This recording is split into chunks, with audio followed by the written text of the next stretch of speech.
Bienvenue à tous pour cette nouvelle parole de Jésus. Si tu crois, tu verras la gloire de Dieu. Jésus va prononcer ces mots en faveur de Marthe, dans une situation plus que désespérée. Son frère Lazare est mort, et bien mort, puisqu'il est mort depuis 4 jours déjà. Nous lisons ce passage en Jean, chapitre 11, versets 39 à 40. Jésus dit « ôtez la pierre ». Marthe, la sœur du mort, lui dit « Seigneur, il sent déjà, car il y a 4 jours qu'il est là ». Jésus lui dit « Ne t'ai-je pas dit que si tu crois, tu verras la gloire de Dieu ». Amen. Ce récit de la résurrection de Lazare nous montre que Jésus est venu dans le monde pour donner la vie à ceux qui croiront en lui, à ceux qui mettront leur confiance en lui. Cependant, ceux-ci doivent apprendre à respecter et à attendre le temps du Seigneur, le temps de Dieu. Le texte laisse supposer que ce ne fut pas la première fois que Jésus disait à Marthe de croire pour voir. Avons-nous aussi besoin d'entendre ce matin Jésus nous dire une énième fois « Si tu crois, tu verras la gloire de Dieu ».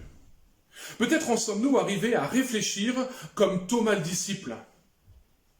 Le texte de Jean, verset 25, nous dit ceci. « Les autres disciples lui dirent donc « Nous avons vu le Seigneur !» Mais il leur dit « Si je ne vois dans ses mains la marque des clous, et si je ne mets mon doigt dans la marque des clous, si je ne mets ma main dans son côté, je ne croirai point. » L'incrédulité est souvent le plus grand frein à la manifestation de la foi et de la gloire du miraculeux de Dieu dans nos vies. Combien de fois avons-nous demandé au Seigneur sans vraiment croire? Et nous pouvons nous poser la question ce matin. Combien de fois j'ai demandé au Seigneur, mais sans vraiment croire, avec une foi forte que les choses allaient arriver, que le Seigneur allait réellement répondre à ma prière?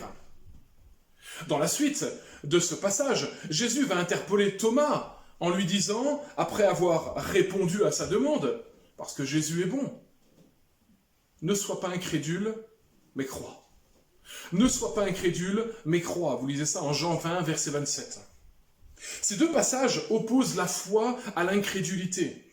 Les circonstances que nous traversons parfois sont tellement dures qu'elles peuvent conduire à un repli de notre foi au profit de l'incrédulité ambiante. Peu importe ce que tu vis en ce moment, entends Jésus qui te dit ce matin « Ne t'ai-je pas dit que si tu crois, tu verras la gloire de Dieu ?» Tu attends une guérison, tu attends peut-être un travail, tu attends peut-être un compagnon, une compagne, un enfant, un mieux dans ta situation familiale, dans ton couple, et tu as déjà tellement prié. Eh bien, le Seigneur te dit ce matin, continue à croire. Continue à croire sans te décourager, et tu vas voir la gloire de Dieu. Comme pour Lazare, le Seigneur n'est pas indifférent à notre souffrance. Mais il nous rappelle que la foi peut déplacer les montagnes. La foi en Jésus rend possible ce qui est impossible. Elle déplace les limites, même les limites physiques. Rien n'est impossible à Dieu. Amen. Or, la foi est une ferme assurance des choses qu'on espère, une démonstration de celles qu'on ne voit pas, nous dit l'Épître aux Hébreux, chapitre 11 et au verset 1. Par la foi, l'espérance se concrétise.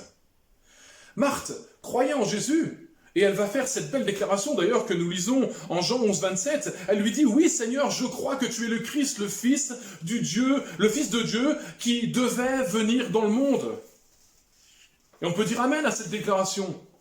Mais quand on voit la suite, privée de son essence, la foi peut même devenir une espérance sans fondement, qui ne s'attache à rien et vacille à la moindre occasion. L'essence de la foi se trouve en Christ.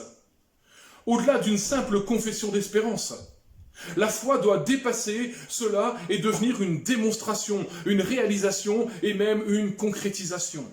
Il faut passer de la foi pour croire à la foi pour voir. Amen. Je le répète, il faut passer de la foi pour croire à la foi pour voir. Il est important de placer sa foi sur le terrain de l'expérience et pas seulement sur celui des raisonnements.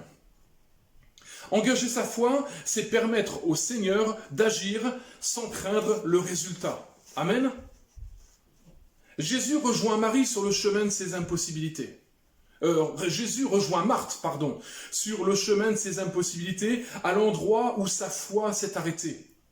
Elle est en face de ces limites humaines que sa foi n'arrive pas à dépasser. Mais Jésus la rejoint là. Comme il nous rejoint, nous, il te rejoint peut-être toi aujourd'hui face à tes impossibilités humaines, sur le chemin où peut-être ta foi s'est arrêtée, où tu as du mal à dépasser certaines choses. Mais gloire soit rendue à Dieu, Jésus va permettre à la foi paralysée de Marthe de se remettre en mouvement pour voir la gloire de Dieu. Alors, je dirais aujourd'hui, une leçon pour nous, laisse Jésus te défier. Laisse Jésus défier ta foi et conduire ta foi là où elle n'ose même plus imaginer d'être. Bonne méditation et à demain.